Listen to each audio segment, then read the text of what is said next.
and you're the other man, Ant, from the show. Okay. Then Sway's gonna come in at the end. Ladies and gentlemen from the Microsoft Theater here in downtown Los Angeles. Did we get horse wired up with that last? Brought to you by Shawn Porter Promotions.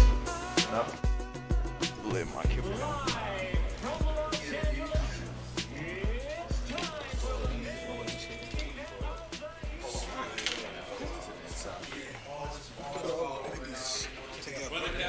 It's good, he says. Ladies and gentlemen from the Microsoft Theater here in downtown Los Angeles.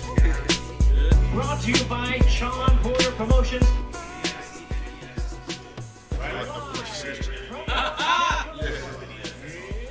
Should be come to wear.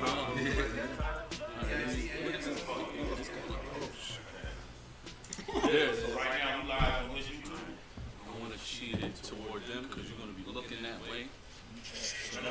Ladies and gentlemen from the Microsoft Theater here in downtown Los Angeles. Brought to you by Shawn Porter Promotions. To your right. And that's what everybody else is saying. I'm proud of you. That's good. Shaw, do you mind scooting into your review right as well? Appreciate y'all for doing this, man. Nah, man. Appreciate you. Appreciate you guys for doing this. Ladies and gentlemen from the Microsoft Theater here in downtown Los Angeles. Right now? Brought to you by Shawn Porter Promotions. I'm on YouTube, the PorterWay, baby. Y'all see what we doing? It's the new show right now. Come on, me and Horse coming in, man. Hey, man, let us in. Let us in. Let us in, Let us man. We in. hungry too, man. Let us in. We hungry Let us too. in. Y'all the legends. We trying to be like y'all. Nah, man, fuck that legend. Let us in, man. I'm a fan of this shit right here. Let us in. That's your phone. Come on. No, that's your phone. No, this ain't my phone. That ain't your phone? No. Oh, that's his phone. You know what I mean? I'm saying, step up. Look at my team. Look at my crew. We got knockout artists on my team. Okay, and then there's Shawn, and then there's Ant too. Hey. I will call the cops, okay? We're taxpaying citizens. Okay. That's Shout out to Sway. Come on, man. Only time I get shout out on your podcast. Yeah. Man, they edited it. It keeps starting over. They edited it out, Sway. It's fake news, Sway. Hey, talk to that dude right there. Yeah, the black dude. What's his name? DDA. DDA. DDA? He was like MDDA? No, DDA is French. My name is you never, Showtime, you Shawn Haitian. Porter. How's it French? I first began boxing when I was about 5 years old. Hold on, I thought you were supposed to I say. started competing when I was 8. Not respond. Shut up. How you going to tell me how to respond? You don't know. I'm a 10% Haitian, and that is not what I've ever heard. I never had nobody respond like that. 10% Haitian when another 10% when another Haitian's in the room. 10%? Yeah, he 10% Haitian when another Haitian's in the room. Usher's Haitian? I have You didn't no know clue that, what huh? my final record was. Yeah, Usher. Hey, Usher, hey, get on Usher. Call Usher right now. And then my last amateur Trying to bout. get tickets in the back. Alright, we are live on A. I'm gonna go live on B. We get mic check real quick. Check. 1 2 1 2 1 2 1 2. Mic check, mic check. Mic check. 1 2. Sounds good here. Rolling A. Horse, how's your eye line to Shawn? Good. Oh, it's good, actually. Looking like the champion. Face to face. Facing you, Jim. Rolling on B. If y'all need any water, let us know. Something right here. Yeah. I want to welcome everybody to the Briggs Business and the PorterWay podcast to this show, man. Thank you for you guys for coming to this show, man. We, this energy on boxing with Briggs Business and the PorterWay podcast is amazing. I'm a fan of the sport. I'm not an athlete in it. I'm not, a maniac over this thing. I have a few favorite fighters that I love to see the game. The business of boxing, that's what Briggs Business is about. Briggs Business is talking all boxing, everything to do with boxing. And with you guys, man, you guys are amazing, man. I mean, I look at you guys' podcast, man, the PorterWay, and I learn so much, you know what I mean, from you guys, man. With Ant, I mean, I feel like me and Ant, 702, shout out to Ant. I feel like me and Ant, we have such a great I want to look at a fight with Ant. First of all, me and Ant never watched a fight together. I can sort of see his outtake of a fight. But I feel like the way Ant looks at boxing is the way I look at boxing, and I look at the business of it, and it's like a fun thing. It's crazy. I wanted to do a podcast. I've been thinking about doing a podcast, and then when the pandemic happened, it kind of seemed like, if not now, then when? And so I always knew that Ant would be involved, and I knew my other guy Carson would be involved, but I didn't really know exactly what it was going to look like, what it was going to sound like. And shout out to Carson, because the direction was, why don't we just talk about the fights after they happened? Mm-hmm. And one thing led to another, and it's evolved into becoming, we report on the fights. I give my take in terms of how I saw it as a professional. They give their takes on how they saw it as fans, with a better boxing eye from being around me and things like that. Okay. And then somehow, some way, I'm able to sneak in there this education on the boxing game. Yes. And it just kind of it blossomed into becoming like, at some point, I'm going to give y'all the perspective that y'all don't have, and the things that y'all don't know. So, I mean, it's been great. It's been 2 years now. I don't even know if you realize that. But it's been 2 years now. That's the same as the Briggs business. We the same one. We started off in the pandemic came. Me and Sway being fans of boxing, and either I'm at his house watching it on a 98 screen, or we go to the fight. Just start a little bit. I had to start a little bit. That man is crazy to see it. But we got money. It actually was gifted, but I ain't gonna get to that. I let him get to it. It was a gift. But we worked.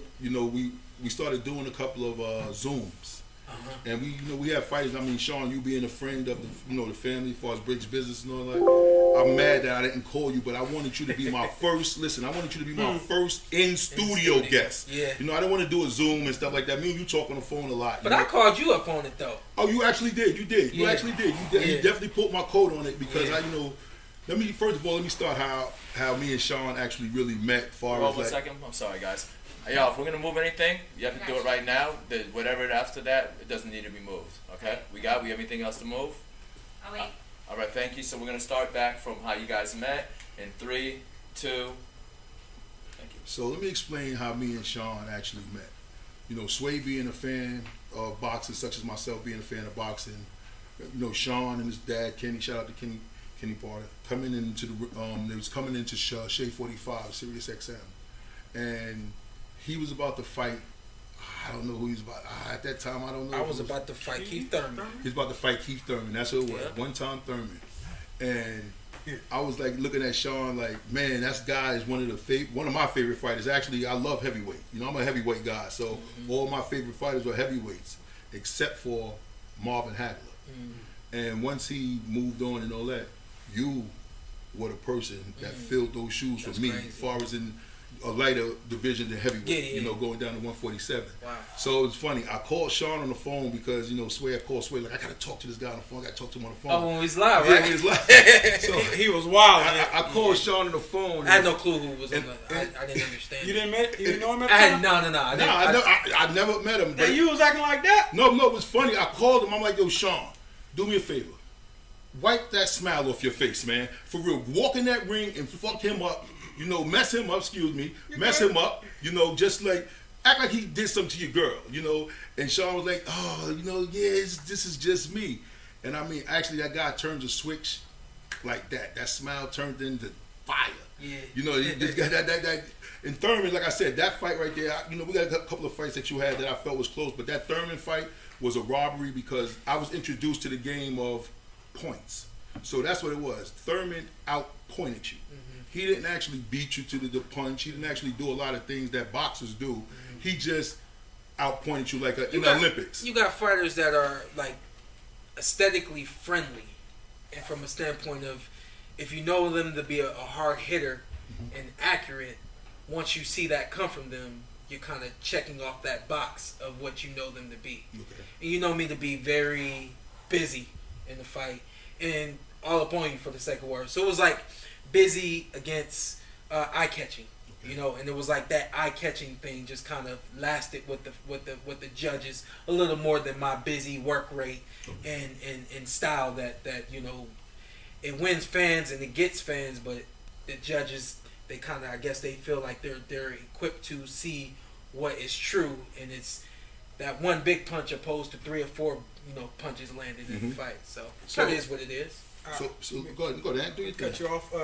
I had somebody tell me that if that's fights in L.A., Las Vegas, Shawn wins because his aggressive style in the West Coast. Okay. They say it's an East Coast, West Coast type of deal with the way Shawn performed in that fight. Okay. Compared to if it was on the West Coast. On the East Coast, he looking cleaner. Okay. Keith is landing cleaner shots. Okay. But I felt like Shawn edged it. If you're the champ, you gotta beat the champ. I feel like you gotta That beat him. too. You gotta That beat too. him, not just out. And I think Keith had the belt at the time. Keith had the belt. So I could see that, but you still felt like he didn't do enough.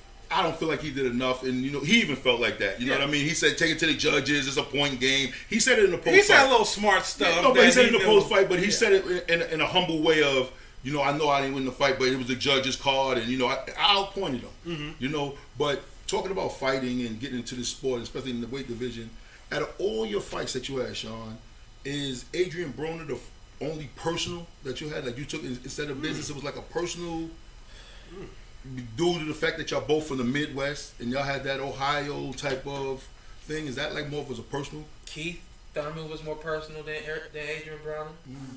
Errol Spence was more personal than Adrian Broner, and even on a level, Danny Garcia was more personal.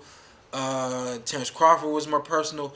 I didn't overlook Adrian, but I knew that I was better than him. And how far do y'all go back? Excuse me. How far do you and Adrian go back? We go all the way back. He's from Cincinnati. I'm from Cleveland. So, when we both came into the game, we came into the game together. Now I'm talking 8, 9, 10 years old. I think I'm 2 years older than him. Okay. So he might have been 8 at the tournaments. I was 10, and all the way up. We were down in Texas, winning national tournaments together, being on the same team. Being from Ohio, all those types of things. So, I had known him for a very long time, and he was always much smaller than me, so never saw myself fighting him. Okay. And then, but Keith, Danny, Errol, all those guys were 147-pound fighters. Mm-hmm. So it was like at some point I knew I was going to be in position to be in the ring with those guys because they were elite already at 147. Okay. Adrian kind of came up. And it was kind of a progressional thing for me where I had lost to Keith, and it was like your path back to the belt, and then Adrian just kind of ended up right there, But Adrian I was never hitting the bags when I was 15, 20 and 0 thinking about Adrian. I was thinking about Keith. I was thinking about, Danny and some of the other guys out there. So when you watch fights, Shawn, like do the opponents that you're going to have, like do you watch a lot of tape on them? Or are you actually familiar with the fights because you watch the fights, or do you go back and watch a few tapes of some of the fighters? What I would do is I would watch an early fight, and then I would watch the most recent fight. Mm-hmm. And I think between the early fight and the recent fight, you can see the maturation process of the fighter. You can see what the fighter still does at their early stage in the game, and then you can see what they do new.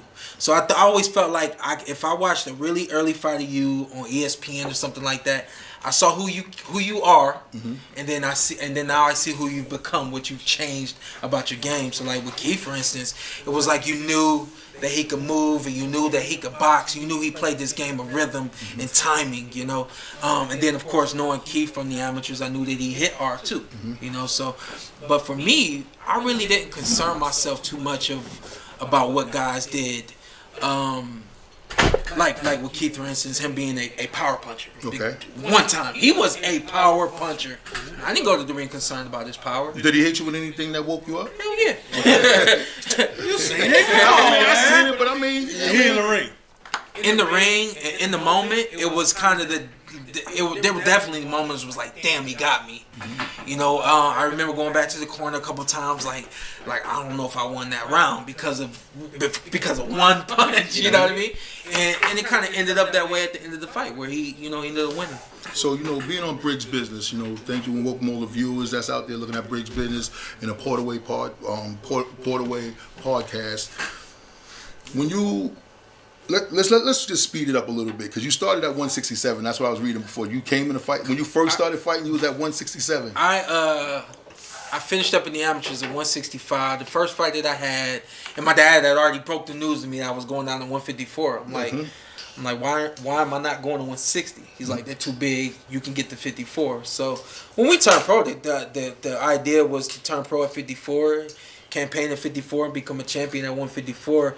My very first fight, the guy pulls out. And they end up driving somebody in the morning of the fight. And they had already told us this guy's going to be in the 60s. So Shawn can weigh in with his clothes on. And that way we make sure that we get the fight. So I was under 160 for my first fight. But I weighed in with clothes and all that kind of stuff on just to make sure the fight had happened. But we turned pro at 54. And I'll never forget, my dad was talking to somebody. Might have been Jim Gray. Somebody with Showtime at a fight after I had won at 154, told my dad, if you can get him to 147, he could be a star, he could be a champion. And this light bulb comes up over my dad's head. He's like, if we could get to 47. My dad said, what do you think? I said, I ain't been 40 anything since I was 14 years old. I mean, mind y'all, I was like 23 at this time, 23, 24. He said, well, let's see if we can do it. It doesn't hurt to see if we can do it, and we'll work it down slowly and see what happens, and we'll just see how you feel. And it really just became a challenge for me. It was me trying to do something that that I wasn't sure if I could do, and then understanding that that's where the money was. And so I sacrificed a whole lot to get there. Once I got there, it was kind of like, hey, you done it. No turning back now. You know what I mean? But how hard was it to maintain that 147 that you used to walk around like 160, 165? Yeah, I used to walk around like 160, 160. When I was fighting at 40, when I first started fighting at 47, I mean, I was fighting so consistently. It was no problem, and it was train, fight. So standing around 58 was no problem for me. Standing around 57 was no problem for me. And then cutting down. Once I became a champ and then fights got, further away from one another, it started to kick it a little bit more and just kind of relax in my mind. And, still wasn't hard to get there, but I definitely started to get to 62, 65. Would buckle down for the big fight, and after that would relax again. Near the end of my career, it definitely became a little bit more of a mental struggle. And funny because I would be making the weight and I'd be saying, well, why am I doing this? This is the last time I do this. Be on the scale, day of, smiling and shit, and then I'm like, why was I tripping? And so just kept going with it until it got to the end. So I want to ask a question as far as training and staying conditioned. A couple of weeks ago, Shakur Stevens came in 1.5 pounds over. Yeah.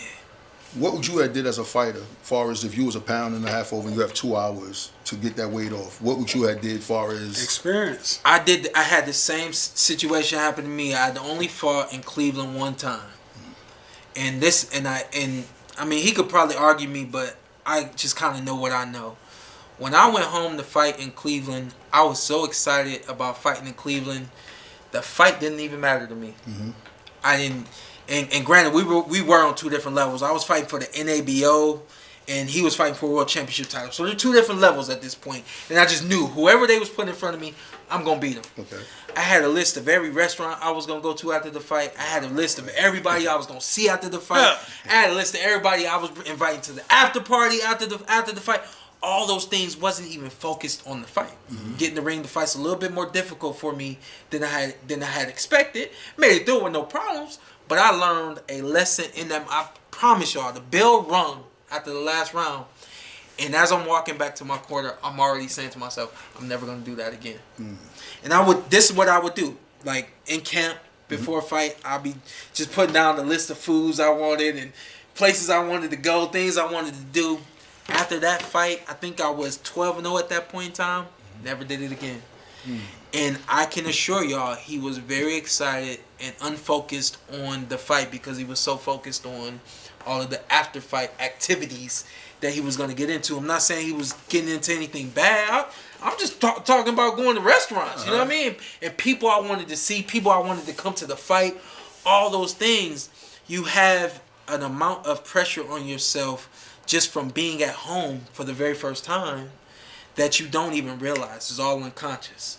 And the way we cope with it is maybe it's distractions of what we're going to do. Maybe it's distractions of, going out and doing public things and stuff like that. But whatever the case may be, man, I just think that he was a little unfocused, and I expect to see him much better at 135 now.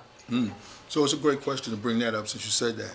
Being a former champ in 147, what is it harder, to become the champion or to maintain the belt? Like, what is the hardest thing to do? Like, 'cause you're chasing something, you have a dream to be something, now you have it. What's harder?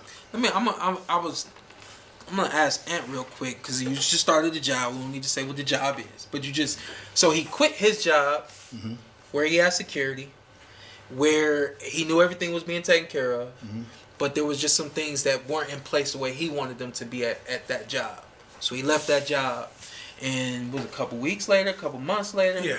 A couple weeks? What, when it started taking off? When you started your own thing. Yeah, about a couple months later. So yeah, he stopped working altogether, and then a couple months later he starts his own thing, and now it's taking off for you, right? Yeah. Was it harder to start it, or is it harder to maintain it? Start. It's harder to start. To start, it was harder to get up and going, and then the pressure of maintaining what I've built. So I would say, now that I'm there, I would say to maintaining. Maintaining is harder. Yeah, because there's an expectation. I'm always trying to do greater than I did prior. Because everybody's calling you now. Yeah. And because you're sought after. So once you become the champion, it's a little bit harder to remain a champion, because now you've got a lot of people tugging at you and expecting certain things from you. The extracurricular things that go on before fight, there's more to do now than there's been before. Before you weren't the champ, it was nobody. I'll just get a couple of interviews before the fight, and then I'm there. After the fight, after you've exposed yourself and your greatness, everybody wants a piece of that greatness. Everybody wants that greatness all the time, So it's really hard to stay on top and stay there and stay consistent at everything that you do, So I think that it takes a certain amount of mental fortitude to accept your position, and definitely the understanding of what that position commands, So win, lose, or draw. Win, lose, or draw? Shawn's top 3 favorite fights for you. For me, I definitely got to say Spence. Yeah. Crawford, definitely, because he was winning that fight. For me, he was winning that fight. And Broner. Damn. Top 3? Yeah. Broner too, huh? Damn. See, your top 3 is completely different than I thought. Yeah. Who you thought my top 3 might be? Keith Thurman. Yeah. Earl. Danny.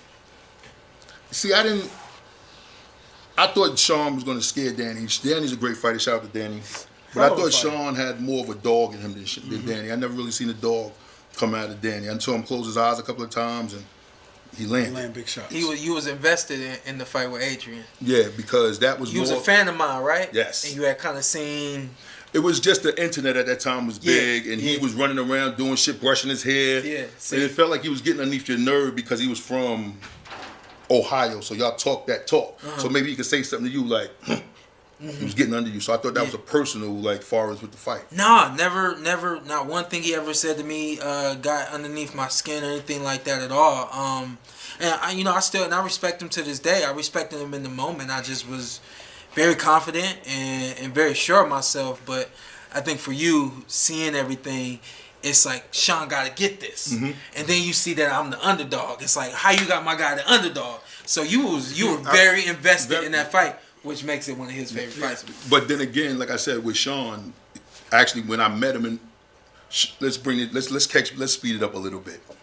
Me and Shawn, I'm a fan of it, and Kenny is a great friend. He calls me, he sends a lot of motivational things that were great in the morning. I used to love Kenny for that. Shout out to you for that. You did a lot of motivational things that I did. He had that going for a second, didn't he? So yes, so I remember Shawn. I remember Kenny giving me a call, like, "Hey Horse, I need you to meet Shawn at the hotel and go to the fight with him." I said, "Huh? Go to the fight with Shawn? Yeah, I got another fighter that fights a little earlier. I won't be able to go to the fight with Shawn." That was Danny, right? No, that was Or was that Granados? Granados. Oh, it was Granados. So I'm sitting there with Shawn, like, okay, knock on the door, click, click, click. Hold up, because you know how I am before fight. Yeah, that's what I'm like. How the hell? No, honestly, I got kicked out of his room before. But here it is. Now, me and Shawn, we met through the radio. Like I said, we met through the radio. So my dad called me and said, "I got Horse coming to your room." I said, for what? What? I already know. Yeah. So here it is. He said he gonna walk you to the venue. Here I said, it is. I said, is he coming already? He said, yeah, he on his way. I said, I don't gotta leave yet. He said, yeah, he just gonna stick around in the house and in the room and make sure everything good. I said, all right. And it's funny because, you know, me being a fan of boxing, I never knew what, you know, the pre-fight game plan was before you go into your fight. Hey, Horse, you're a talker. So what? You just go in there and just shut up? Actually, what did he do? No, actually, when I walked in, I just was like, he's like, what's good? I walked in. The first thing I saw was what he was wearing was laid out on the bed. Like he had what he was wearing laid out on the bed, and he was watching college football. I think Ohio State was playing or something like that. So I'm sitting there like, shit, shouldn't you be getting a little rest? You got a little fight tonight at 9 o'clock. So I'm sitting there, so shit is just turning through my wheels are just turning, right? So I was laying down though. Yeah, you was laying down relaxing. So I'm sitting there like, damn, I hope everything go right tonight because it's on me. It's on me. That's what I'm talking about. I'm like, yo, this is the first time that I get to see a prize fighter, you know, do what he got to do. So here it is. Shawn's getting out the. First of all, we went to the Barclay. I never knew that they have an entrance where you can go through the back and take the whole truck down. Hey, man, hey, you can't tell him like that. Hey, listen, they know that. Listen, if you special, they got a back entrance for you. What about the non-special people? Hey, listen, we go through the. They're gonna be standing there waiting now. But so we went down. As soon as we went down, boom, here go the camera. So I'm busy thinking this is a pre-recording. No, this is live. Shawn walking in there. I'm like, oh shit is going down. So at that time you had Mr. Wade, Larry Wade was your conditioning coach. Yeah, Wade was. Yep, it was your dad. And I'm sitting there like, yo, I hope Shawn win this fight, man, please, because if something go wrong, he gonna be like, what happened tonight? You be like, damn, Horse is in there talking to him. Did he make him do something he didn't want to do? So all day I'm looking at the fight like, yo, come on, Shawn, win this shit. Come on. Then I got a bunch of dudes from Chicago that was going for Granado. So we arguing you know, we going at it back and forth. But it was just amazing seeing what you have to do as a fighter.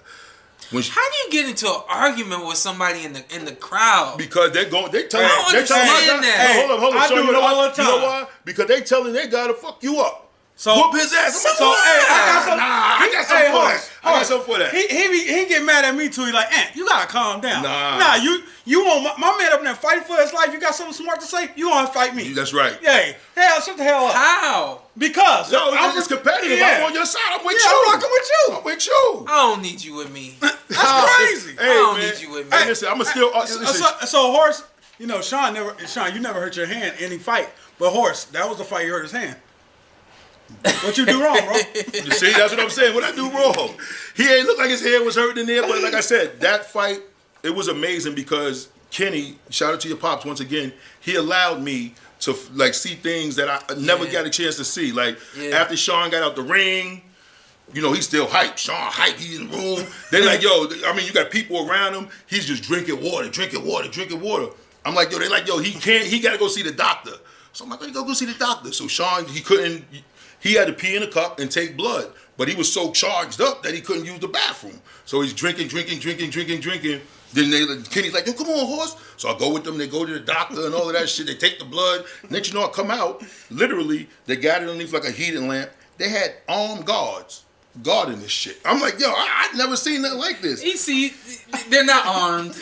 Well, listen, man. Hey, Shawn, you sure? They do got badges though. I don't know what see the no badges Shawn. for, but well, they had something that was like this. I'm sitting there like, when you from the hood, you see that badge, you got a gun too. I see you standing in front of something. Yeah, it's a gun somewhere. Yo, so seeing that, and then like I said, seeing that was just amazing. So do you have any advice for up and coming fighters? Like, you know, like there's some guys that's late starters. Yeah. You know, there's some guys that didn't go to the amateurs and that didn't be, and they late starters, but they're nice with their hands. Do you have any advice to, like what I'm saying is to becoming a professional prize fighter? Really, there's really no advice. Do you have any lanes that somebody would take? Well, because here's the thing. I mean, take the Paul brothers, for instance. They are able to box without having any amateur experience at all. Literally at all. And no disrespect to anybody, boxing, anything like that, but you literally can walk yourself right downtown to wherever the athletic commission is. You get a license to box.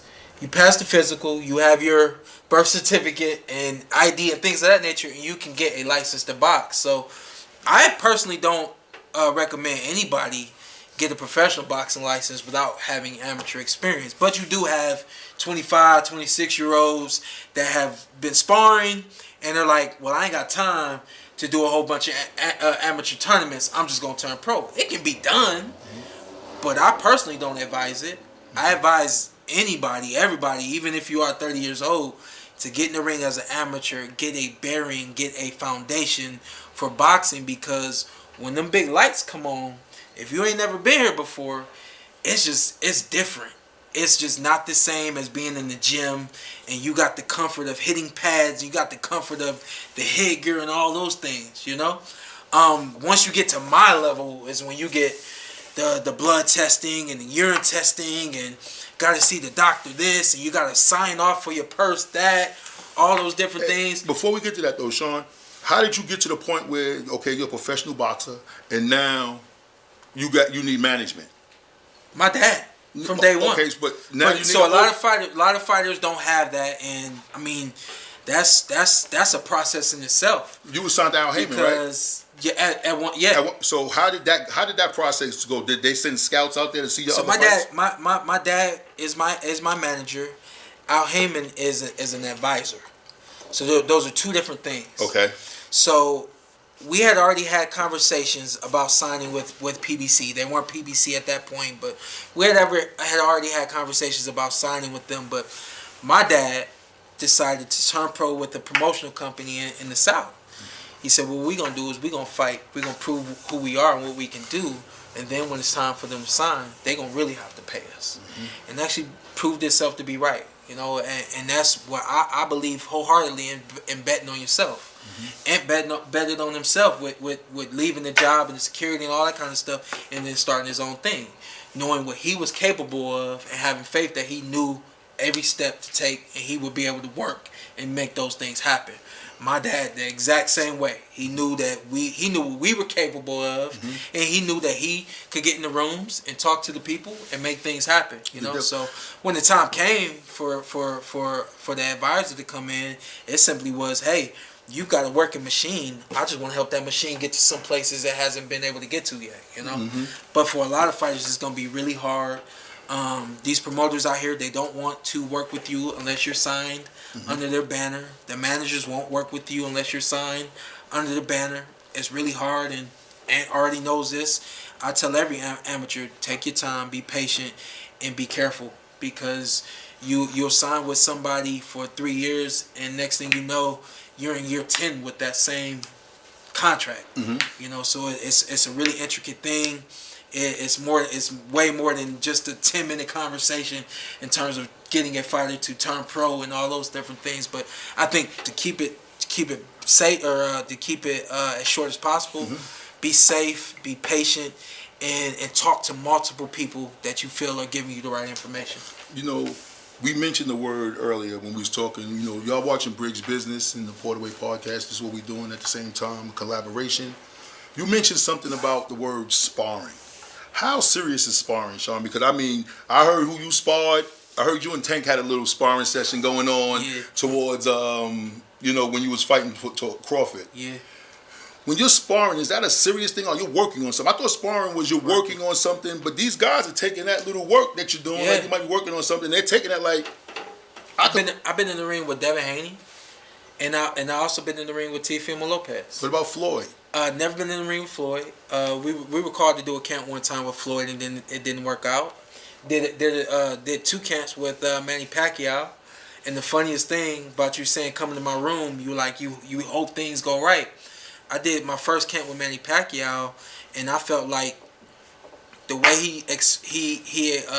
he performed on fight night mm-hmm. was going to be predicated upon how I trained with him and got him ready for the fight. And it was when he fought Miguel Cotto. Okay. And for about 10 rounds, I was on the edge of my seat, nervous, and hoping that nothing went wrong, because I thought if at any point he got linked or anything like that, it was going to be all on me. I mean, I was nervous, bubble guts and everything for about 10 rounds. And I finally told myself, all right, you can calm down. It's all good. I mean, butt cheeks was clenched and everything. I ain't getting nothing to drink, nothing to eat. I was starving because I was so nervous that night. You know what I mean? So I know exactly what you mean in terms of feeling like you're really involved with someone's success. Yes. You know, but just to go back to it, the sparring is very essential because that's where you get your rhythm. That's where you get to work on the game plan, and that's when you get to see whether or not it's gonna work. But can it turn left though? Like you could be in there working on something, and then it just turn into a full out. Oh, 100. So you got any dog fights? Everybody knew when they was coming to spar with me, I'm going 80-90%. And my dad literally would call guys, "Are you in shape? Are you good to go 4 rounds? Can you give me 2 good rounds? Okay, because we're going hard." But you can get hurt sparring. Yeah, you get hurt. I never got hurt, but Okay. guys can get hurt sparring.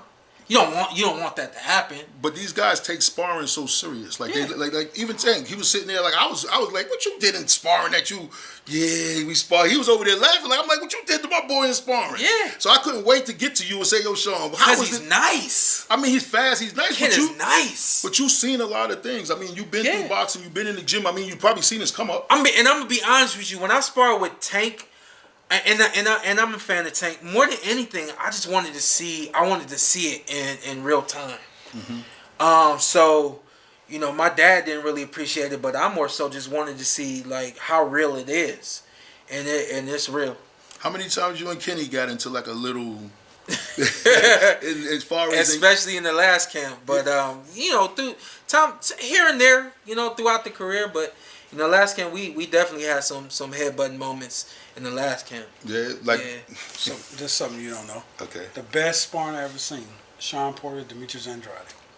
Best sparring session I ever seen. I'm glad you brought that guy's name up too. Okay. Boo-boo, man. Oh yeah, you're a big fan of Boo-boo. You know why? Because it's a mystery. Yeah. It's a mystery. You hear me? I'm saying, people, it's a mystery. You don't know. And the mystery is, what's wrong? He's a WBO champion. Why isn't champions fighting champions? I really can't understand. Be careful with who you sign with. Like I just said, you turn a pro, whatever the case may be. Be careful with who you're with because you want to be with someone who can conduct business or put you in, positions to succeed. And I don't, no knock on anything like that with Boo Boo, but he wasn't with guys that could position him, put him in positions to be, to have, you know, the lucrative of and superstar type of boxing career that I always thought that when we were turning pro, I knew he was gonna be a superstar because he had the look, he had the skills, and he could talk. One of the best talkers in the game. He could talk himself into any match. Mm-hmm. But after you're done talking, you need somebody to follow up on the business. Okay. And he never really had that. And I think even at this point now, I just don't think the business is working for him. I've been saying this for years, and I'm starting to like kind of, I don't know if I even can keep saying it, but at one point in time I thought he was the most underrated boxer in the game, and now the clock's ticking. But he's a WBO champion, correct? Yeah. Why is he getting mandatory to fight the WBA guy, WBC guy? What happened to the mandatory? It's the business. And that's why we on Bridge Business, because we get to the business of boxing. Yeah. That's why we talk all things boxing. It's the because business. These are things that I really couldn't understand how to, you know, when you're fighting somebody, right? Like for instance, Shawn, I always said this when I talk to you. Think about it like this. We're gonna keep it short and sweet. You were on. You did the song Uchi Wally with Nas. With Nas. Shout out to QB Finest. You did that song, right? Yes. Now, let's take Jadakiss, just for instance. Okay. And nothing against you, but if Nas had an opportunity to work with Horse again or work with Jada, who you think he gonna choose? He might sign Horse because I was signed to Ill Will, so it's all in the house. I was signed to his company. Okay, So- let's flip it like that. Good shit. Let's flip it like that. He working in house. Jada not in the house. Mm-hmm. Why I need to mess with Jada? He's AKA Boo Boo hot, but Boo Boo ain't in the house. Yeah, but I seen Canelo tell his guy to his face, "You'll never get a chance. I'll never fight you." And he's a champion in that division. So why isn't it mandatory? Because for him to Canelo fight? knows that it's gonna be a hard night, and then this guy can't sell stadiums the way that I can sell stadiums. So you just have to move past what your trained boxing eyes see, and move into what is the business going to command. The business ain't commending Boo Boo to get in the ring with Canelo because Boo Boo doesn't have he doesn't have that star power that Canelo has. Triple G, sorry to say it, is like on his last leg, but it's a fight that they knew would sell. It's sold, but I wasn't entertained. No, I mean honestly, I wasn't entertained by the fight. I was Dancing with the Stars. Billy Joe Saunders. Nobody here in the States really knew him or followed him or anything like that. But overseas, they know that fight's gonna sell. There's just so many more fights that are gonna sell that you don't have to deal with this headache in Boo Boo Andre. So you know what? Talking of contracts and stuff like that, you being a former IBF and WBC champion, we have two guys in that division that you fought. Both of those guys, you fought Spence and Crawford. Why you think that fight didn't take place? Like, why you don't think that like far as the like Terrence and Errol? Yeah. Why you? It's taking time. I think it's gonna get done, but it's taking time. Well, one of the reasons I feel like it's just being a fan of the sport is because I feel like Terrence Crawford. I think sorry to cut you off, but I think another thing that you just gonna have to accept is the fact that both these guys been out of the ring almost a year. So no fighter wants to be inactive for over a year. If it's taking too long for me to make a deal with you, a fight with you, but I can get in the ring before my year is up by fighting this guy, who may not be who everybody wants to see, but I can still get my blood boiling. I can get a payday. I can get hot. I can get people to see me regardless. Well, I'm gonna put you on the back burner because I know you're still there. I'm gonna go ahead and make this money, get back in the ring, do what I love to do, and let everybody see me. You know what I mean? So it is an ugly truth right now that we may not see them fight each other first or next. It's an ugly truth, but it is what it is. But I feel like this. I feel like if Terrence Crawford was a PBC fighter, that fight would have took place. If he was signed to them, it took place. But being the fact that he's a free agent, that he can go any place that he wants, it's done. I feel like that's why one of the reasons that's not going down. I mean, let's keep it real. I mean, we on bridge business. I feel safe. You are safe. I feel safe, but that's kind of, for the sake of words, that's kind of where boxing is it's in line, and then it just kind of it falls off. How is everything so right, and then all of a sudden, because this guy isn't with us, we can't make this happen? And promoters don't like to work with other promoters, and managers don't only work with other specific managers, and networks don't even like to work with other networks. I was talking to you. I said Terrence Crawford needs to be on ESPN talking about this fight. He needs to be with Stephen A. talking about this fight. They're not going to talk about this fight because it more than likely ain't going to happen on ESPN. Absolutely. So it's going to take somebody like Stephen A. to say, hey, I want to talk about the Terrence Crawford and Errol Spence Jr. fight. Only for the network to push back and say, well, that fight isn't happening on our network. For Stephen A., being who he is, having the strength in the game that he has, to say, I don't care, I want to talk about it anyway. For them to suck it up, swallow that pill, and just say, all right, we're going to have to do that. Do you know that? But it doesn't happen. Networks don't work with other networks. But you know the day that Terrence Crawford posted a picture with Jay-Z, there was an offer on the table the next day. He signed, he took lower money and everything. And I looked at like, wow, how did that happen? I could imagine what that conversation was in the corner, that he talked to this guy and said, take lower money. Maybe Jay-Z is trying to get in the box. I mean, they tried before. Yeah. Maybe, Rock Nation or whatever is trying to get some fighters, and Terrence Crawford is a great fighter for them to get. We'll see what happens, man. This is the hardest business to get into. But bringing it back to the business, welcome to Briggs Business. Thank y'all for following this. How does should we do that? We don't. I mean, y'all can do it PorterWay. No, I'm saying we won't repeat y'all watching PorterWay. Hey, you know what? Hey, listen, man. I need y'all to keep it going. What I'm doing, this is Briggs Business in collaboration with the PorterWay podcast. But they know what they watching. They know what they happen. But you know what? Just in case you tuned in late, welcome. Damn it, welcome. Before you continue, and I don't want you to forget this. There was a point where you were talking about the sparring with Manny Pacquiao. I think a good question for Shawn would be, do you feel like you never got a shot with Manny Pacquiao because of that sparring? He knew he wouldn't want to fight you after what he learned from sparring. Yes. A couple quick notes too, guys. We keep our hands, we're coming up in towards the inside a little bit. Okay. We're tight on the frame on the outside. And horse, if you want to take a cup, you use a cup for your water instead of using the the bottle. You guys also have water. Yeah, see the right to grab it. You mind walking us over just so if they need it? Hey, besides that, everything is great. Did y'all cut?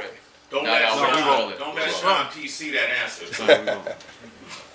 We're rolling, and then just keep it real. Keep it like a little bit tight in. Okay. He gonna control the interview from over there. Nah, that's my dog. He's got my back.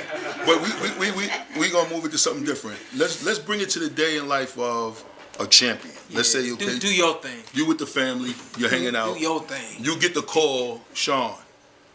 Errol Spence won the fight. No. You don't get the call? No. Who get the call? What are you talking about? Oh, I thought you meant now. No, you I'm retired. No, I thought you meant now. You being the champion, when you was the champion, you get a call, Errol Spence is up next. Yeah. What was that day like when you got the call? Is the first thing is how much? Do you say how much? First one, let me say this. My dad worked all my business for me, but I don't remember how that one actually came to us. If it was the call, this is next, or whatever the case may be. He jumped in the ring after the Danny fight. He jumped in the ring after the Danny fight, and which was cool. But I don't remember. You look worried. Yeah. Did I? Nah, you said Nah. Remember what you said? Yeah, of course I remember that. What you said in the ring? Jim Gray, we're doing an interview, and I think at that point in time, everybody was coining Errol Spence to be the boogeyman, and a great fighter, strong, the whole nine, dominant, blah, blah, blah. I mean, great fighter. And I knew that the fight was coming, kind of just, something that I always try to tell people. I try to do a lot of motivation on my podcast. Shout out to the PorterWay podcast. I like to do a lot of motivation on my podcast. And one thing I've said on my podcast is don't be afraid to be great. That greatness there's going to be an expectation that comes with that greatness. Don't shy away from the greatness because of the expectation that it brings. A lot of people do that. You know what I mean? You probably wasn't as good as you could have been on Uchiwali because you didn't want to do any more songs. Absolutely. I never heard you anymore. I don't know if that was that. What What's going on right now? You can go Google that real fast. I'm attacking him a little bit. Nah, let him attack it. Oh, You go Google horse from Bridge Business. You go do that. You're gonna see all my stuff come up. But no. You can't be afraid of greatness. And so when he gets in the ring and he says, I want to fight Shawn Porter and all that, I was like, let's go. I mean, and Jim said, hey, what how do you feel about that? Is that the fight you want? So, do I look worried? And I wanted that everybody to know that sincerely. I've not been ducking this guy. I've never running away from this guy. It just had to align. And once it aligned, let's go. And I don't know how long it was after that moment, but I do remember when that fight was next. I've always allowed my dad to handle the business. My dad would say, hey, this is what it is. And literally I would say, is that all we can get? He would say, yeah, I think so. I said, okay, let's go. So it ain't the way my career is gone. My dad made things very easy for me. I never see you dodge nobody. I seen some champions take the easier route. Yeah. Some champions might be like, nah, I'm not gonna fight this guy. My mandatory. I'll fight this guy over here. Yeah. You never cherry pick through your career. Yeah.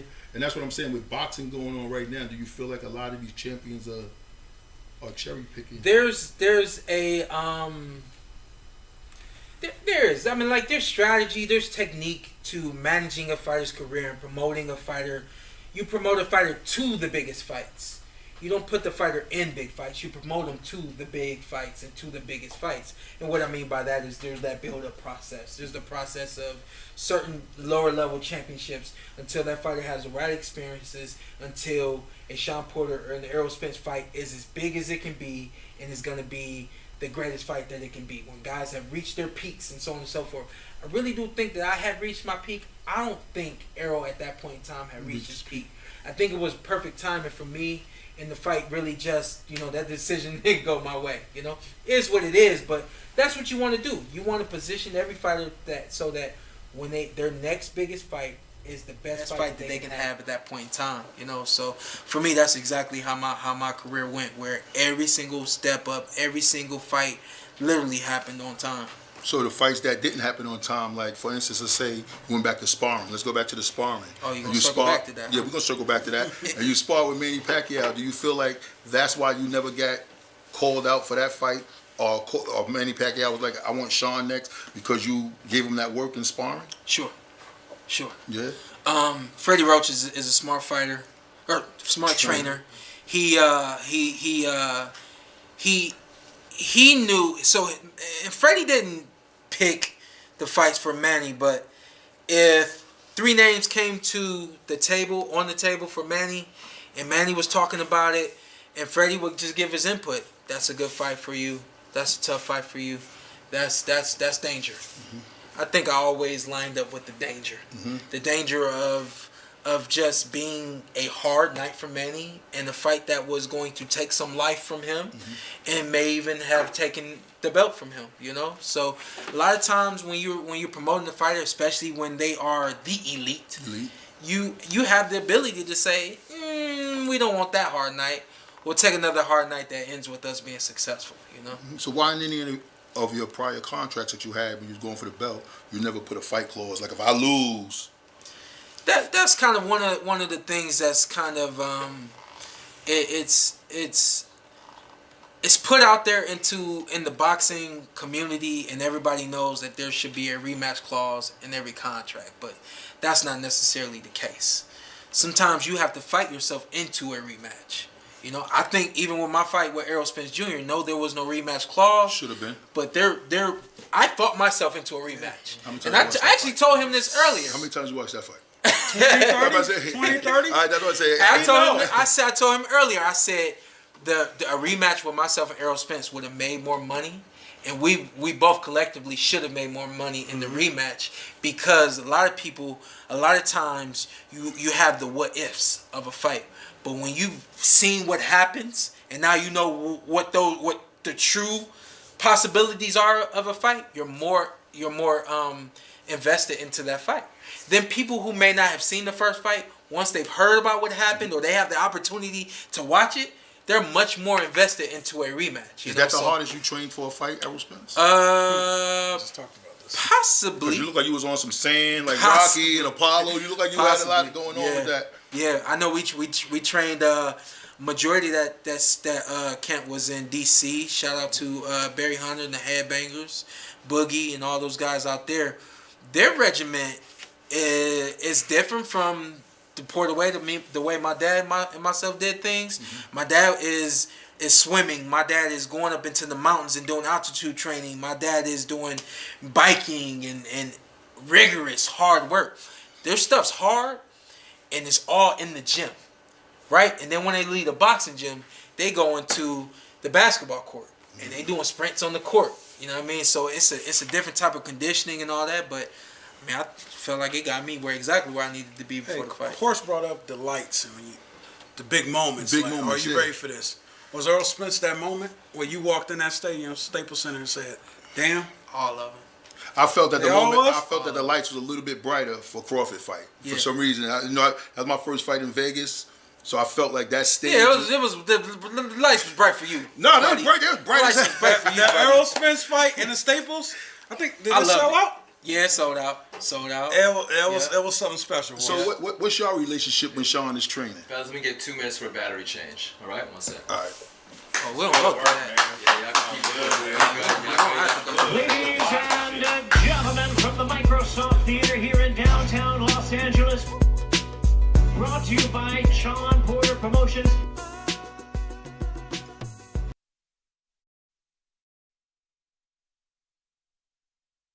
We're gonna do just a few more on his end, and then we're gonna flip over and me and Ant gonna do our thing, because I got some points that I need to make too. Huh? Chat interactions. Yeah, man. Probably And yeah, that's Sway in the background giving us 2 cents. What you saying, man? Yeah, everybody they talking. They said they Sway. I don't know. I think Shawn won that fight. Oh, you got a lot. Errol Spence. I thought Shawn was winning. He won that fight. Yeah. It could have either been a draw or that's it. Yeah. It wasn't no law. We're backtracking. Then just keep it tight, close together, fellas. Hey, but before we start back up, so Shawn made a good point. They got to do something for Heat 2. So Okay. We good where we at? Yeah, we're flip it. recording on both. Yeah. Okay. We good where we at though. Y'all I'll flip flip it. it? Yep. Okay. We good where we at. Go ahead. And we're at 45. So you guys will take maybe like 10 more minutes. We wrap this up. We'll have to do one just quick like intro again, because we kind of ran into the beginning early. So after we finish up, let's give you one intro about who you got sitting here, what they, wrap it back up at the end. Action. So what's you and Shawn's relationship when he's training? Me and Shawn relationship. When I met Shawn through another guy that was a fighter, Shawn, the second time I went to he texted me, say, "Hey man, come watch me train." And then I remember him saying, like, I don't like to really talk too much when I'm training. So I realized, I'm like, oh, this dude's locked in. So that's our first, and then he ended up winning the belt. Over years, we just got closer and closer friendship, been through our ups and downs together. And then Shawn know I get deep about stuff. And I know that sometimes he don't want to hear it. So during camp, I'm sending them stuff, motivational stuff. It's people saying, or stuff. I'm watching the fight. I'm like, hey, Shawn, I done watched the first round. This dude, Earl or somebody, I think I watched it over and over. I'm sending Shawn this. I know he probably don't want to hear it. I don't take a deep breath with this dude. I don't care. He would text me like it's like strategy. Yeah. Like, hold on, my man. Like, just come to the fight and enjoy it. You're not strategy here. But it was always motivational.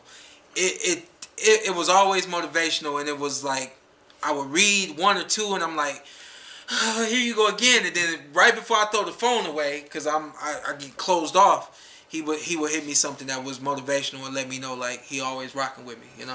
Since you married and you have kids, how was it fighting in front of your wife?